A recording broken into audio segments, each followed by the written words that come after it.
It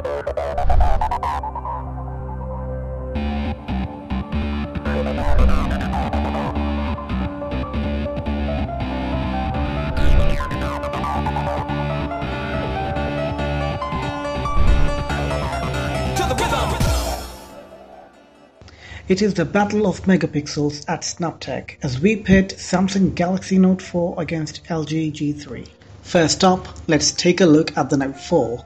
Samsung launched its new phablet flagship Note 4 at IFA last week. The Note series has been ultra successful but has shown signs of slowing down as of late. However, it does look like Samsung put in serious effort to keep its nose ahead of competitors. The outcome is a beautiful Note 4 oozing with premium specs. From its Quad HD and powerful Snapdragon 805 processor to its S Pen powers, beefed up camera and VR gaming tricks, it's got enough new features to leave gadget fans salivating. The design on the Note 4 is a step into uncharted territory for Samsung as they opt for metal with their new flagship. Note 4 has Galaxy Alpha-like metal band wrapped around the entire frame. It feels sturdy and more luxurious, which is exactly what we want to see from Samsung's flagship devices. Note 4 comes loaded with Qualcomm's Snapdragon 805 processor and 3GB of RAM, making it one of the most powerful smartphones ever till now. Not only is 805 more powerful, but because it's more efficient, Samsung has said that the Note 4 actually surpasses the Note 3 when it comes to battery life, despite having to push all those extra pixels. We'll have to reserve our judgment until we spend more time with the review unit, but if true, that'll be a seriously impressive bit of jaggery puckery. Note 4 sports the latest of Android with KitKat 4.4.4 installed out of the box. The Note 3's 13 megapixel camera is gone, replaced by a 16 megapixel effort with built-in optical image stabilization. We've seen sample photos from Note 4's 16 megapixel shooter, but we have to wait for our full review to see what we rated against its peers. But what we can say is that it focuses on subjects pretty quickly, and pictures taken with it and viewed on its screen appear to be sharp and detailed.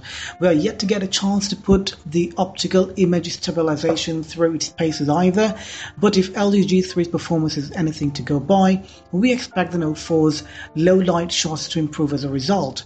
The front-facing camera also has a new wide-angle selfie mode, which sweeps across like a panorama to capture you and your entire host of posing comrades without cutting anyone off. Useful if you like that kind of thing.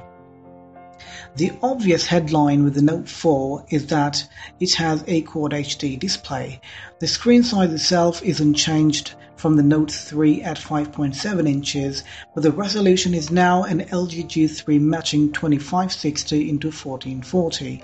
That gives it a whopping pixel count of 515, that's slightly lower than that of the G3's smaller 5.5-inch screen, but it's still higher than most rivals, and we didn't notice any difference in sharpness. We did, however, notice a difference in color. Unlike the G3, which has an LCD panel, the Note 4 uses Samsung's Super AMOLED display, and the results are simply staggering.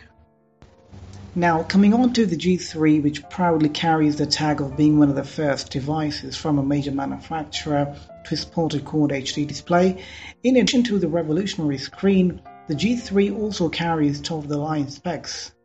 But we'll get to them in a bit. But first, let's talk about the design.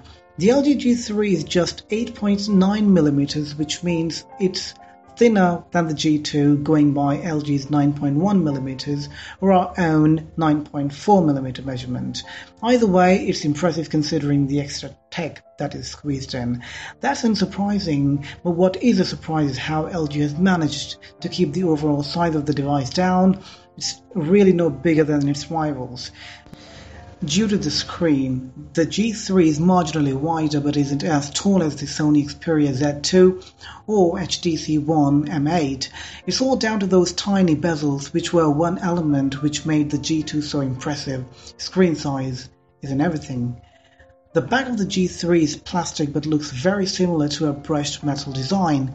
It gives it a premium feel and is miles better than its predecessor, but still quite a way off from the likes of HTC One M8 or iPhone 5S. We think Note 4 has the legs on the G3 in this area. There were rumors of an octa-core processor, but LG has gone for a Qualcomm Snapdragon 801 processor instead, which means the G3 matches rivals on this front. However, the chip is clocked at 2.5 GHz, which is the highest we've seen. It's unsurprising that the performance is smooth and nippy the vast majority of the time. We've seen an occasional lag, but we're putting this down to LG's skin, which does look slightly unpolished, though it's come a long way from its predecessor. Of course, the Note 4 is launched much later and has the 805 chip, but the 801 is no slouch either. Living up to its name, the G3 has 3 GB of RAM, but only if you buy the 32 GB version. The 16 GB model has 2 GB of RAM. The software is designed for 2 GB, so the extra on the 32 GB device simply gives headroom.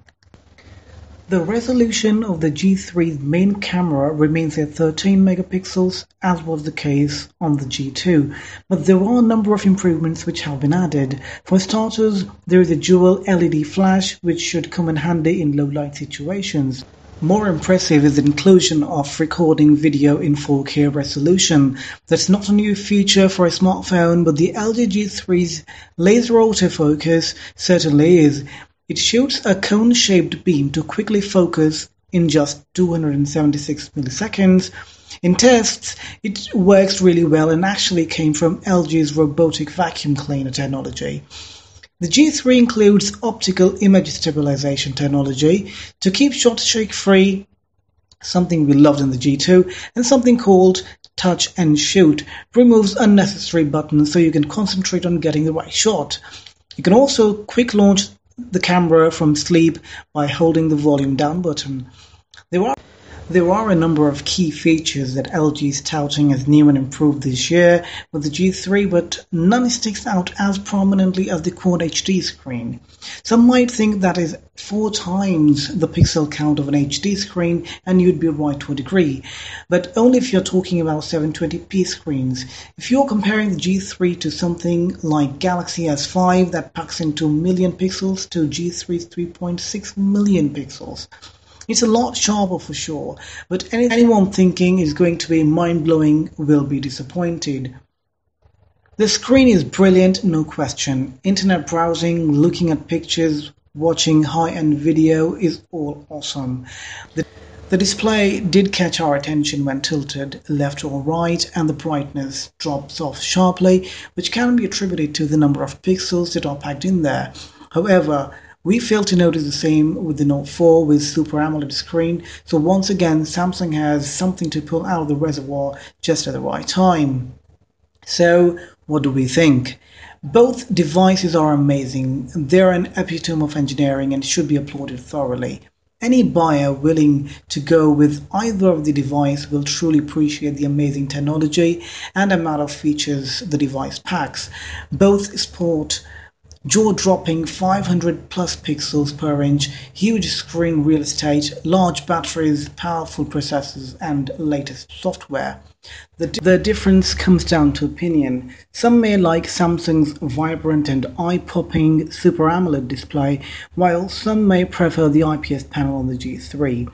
The metallic frame and leather body of the Note 4 may appeal to some, while some may be impressed with the brushed metal-like body on the G3. At the end of the day, we've just witnessed the battle of 2 smartphone beasts, and we have a winner. It's you the consumers. Thank you very much for watching our video. We at Snaptech really appreciate it. If you like the video, please hit the like button and subscribe to our channel. You may also like to share it on Facebook and visit our Facebook page. Don't forget to follow us on our social networks via the links below. Peace.